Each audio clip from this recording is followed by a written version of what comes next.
आप लोग को ये समझना पड़ेगा, हमारे अंदर डॉक्टर बाबा साहेब अंबेडकर का खून है।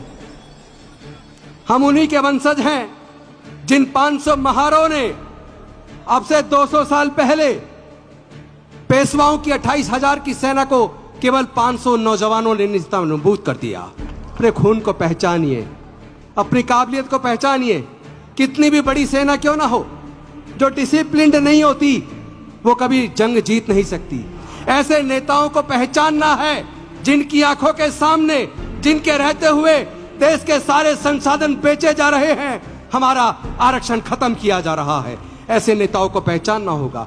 लेकिन अनफॉर्चुनेटली हम लोगों ने अपने उस वोट की कीमत को पहचाना नहीं। हम शराब की बोतल में 1,000-2,000 रुपए में 10-20 किलो अनाज में अपनी वोट को बेच देते हैं। हम ये भूल जाते हैं कि वो लोग जिसके पैसे से हमारी वोट को खरीदते हैं, उन्हीं नेताओं के हाथों वो पूरे देश को बेच देते हैं, हमारे बच्चों के भविष्य को बेच देते हैं। हमारे इन्हीं सारे सांसदों के और विधायकों के होते हुए आपको देखना होगा, इन्होंने एजुकेशन को इतना महंगा कर दिया कि यार हायर एजुकेशन हमारे लोग ले नहीं सकते। इंजीनियरिंग की पढ़ाई का खर्चा देख लो, मेडिकल की पढ़ाई का खर्चा देख लो, IIM का खर्चा देख लो।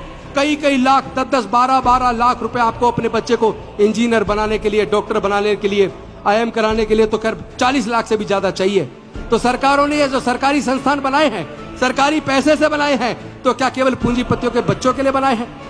केवल SC, ST, OBC, माइनॉरिटी तो छोड़ दीजिए, जनरल कैटेगरी के भी क्या 90% लोग 20 लाख रुपया, 15 लाख रुपया अपने बच्चे की इंजीनियरिंग की पढ़ाई का खर्चा उठा सकते हैं क्या?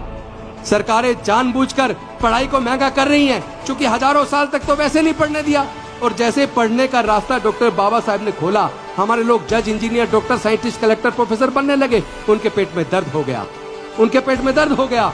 एक तरफ उन्होंने सरकारी सारे संस्थान बेच दिए और जो बिक गया वहां रिजर्वेशन खत्म हो गया। यानी हमारे नौकरी के रास्ते ये बंद कर चुके हैं। 4th पे कमीशन में 4th क्लास एम्प्लॉयमेंट को पूरी तरह आउटसोर्स करके ठेके पे दे दिया। ठेकेदार हमारे आदमी का शोषण करता है, उसको पूरे पैसे नहीं देता और जो भी पूरे पैसे मांगता है उसे नौकरी से निकाल देते हैं। अगर सब लोग डॉक्टर बाबा साहब अम्बेडकर के रास्ते पर चलेंगे और संसद के अंदर, विधानसभा के अंदर समाज के मुद्दों को उठाएंगे, मजबूती से उठाएंगे, किस किस का टिकट काटेंगे भाई? जो भी जीत के जाए वही बोले, वही लड़े, वही अपने रिजर्वेशन की लड़ाई हो, चाहे हमारे बहन बेटी की इज्जत की लड़ाई हो, चाहे हमारे युवाओं की लड़ाई हो। हम लोग जब सारे मिलके बोलेंगे तो किसी का टिकट कटने वाला नहीं है। वोट हमारा, राज तुम्हारा। ये कब तक चलेगा भाई? क्या हमें अपने हक अधिकार की लड़ाई को लड़ना नहीं चाहिए? क्या हमारे अपने युवाओं की लड़ाई को नहीं लड़ना चाहिए? क्या हमारी बहन बेटी की इज्जत के लिए नहीं लड़ना चाहिए? जो लोग स्वाभिमान के से जी नहीं सकते वो तो वैसे भी मरे के समान है। किस बात के सांसद, किस बात के विधायक, किस बात के मंत्री?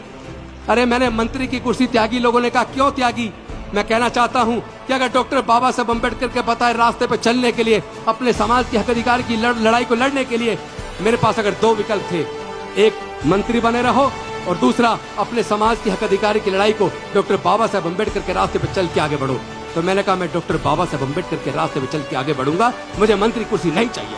मैंने कुर्सी त्याग दी और मुझे सच बता रहा हूँ, ईमानदारी से बता रहा हूँ, जब से कुर्सी त्यागी है तब से और भी ज्यादा ताकतवर महसूस करता हूँ। अब लगता है मेरा जीवन केवल मेरे समाज के लिए है, मुझे मरने से डर नहीं लगता।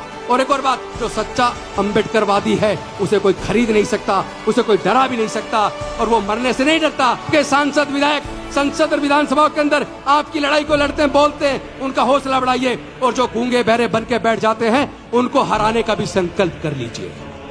ऐसे विधायकों की जरूरत नहीं है, ऐसे सांसदों की जरूरत नहीं है, ऐसे मंत्रियों की जरूरत नहीं है जो समाज के हक अधिकार की लड़ाई लड़ सके, उनके मुद्दों पर बात ना कर सके।